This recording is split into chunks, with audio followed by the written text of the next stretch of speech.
Russian forces have unleashed an attack of Ukraine on the orders of Vladimir Putin, who announced a special military operation at dawn, amid warnings from world leaders that it could spark the biggest war in Europe since 1945.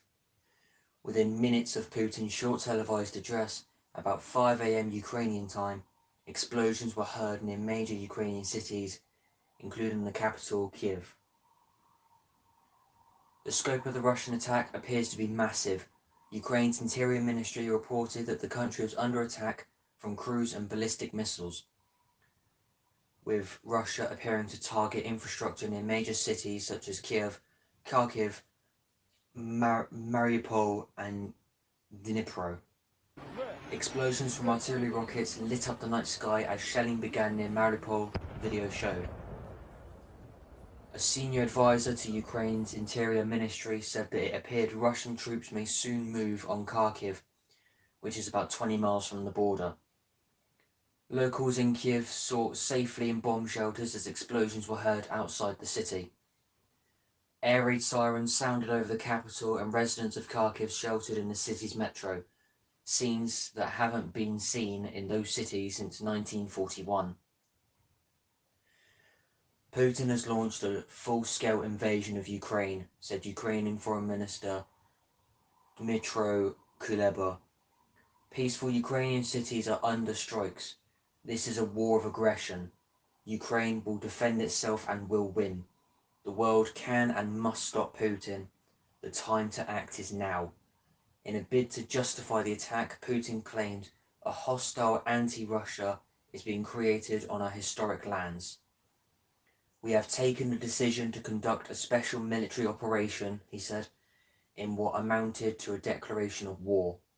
He claimed it was for the demilitarization and denazification of Ukraine, echoing a theme of Kremlin propaganda, the false claim that the Kiev government is controlled by the far right, or fascist. We do not intend to occupy Ukraine, he said, and he had a chilling warning for other nations. To anyone who would consider interfering from the outside, if you do, you will face consequences greater than any you have faced in history. All relevant decisions have been taken. I hope you hear me, he said.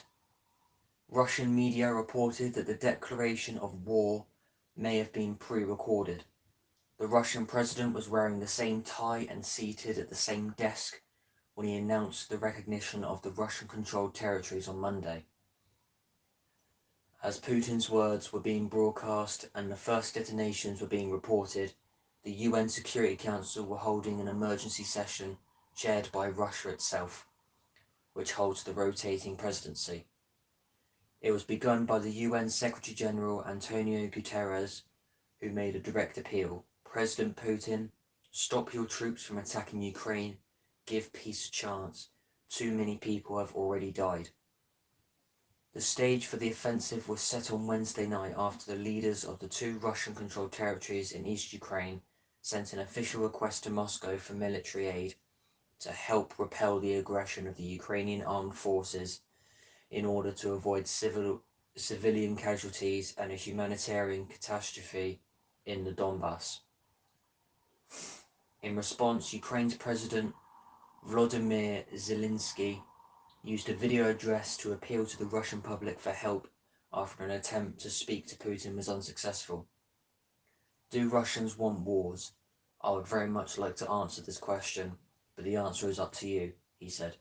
He also vowed to defend the country, saying, if someone attempts to take away our land, our freedom, our lives, the lives of our children, we will defend ourselves. By attacking, you will see our faces, not our backs, but our faces. Military analysts said they expected Putin to send his forces in order to capture or surround Kiev. There were reports in Russian state media that airborne troops had captured the airport in Boryspil near Kiev.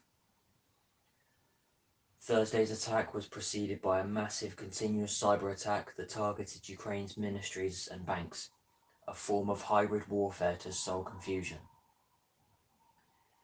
The US will likely announce new sanctions against Russia on Monday, using tools to punish Russian banks and its larger financial system that Washington had so far held in reserve. Biden said, "I will meet with my G7 counterparts in the morning and then speak to the American people to announce the further consequences the United States and our allies and partners will impose on Russia for this needless act of aggression against Ukraine and global peace and security." That's the end of the video, people. It'd be greatly appreciated watching my videos and may subscribe. It's as free to unsubscribe as it is to subscribe. So if you've done all my videos, you can always unsub. Anyway, I've been Forever Stranger, and this was episode 16 of Sliver Society.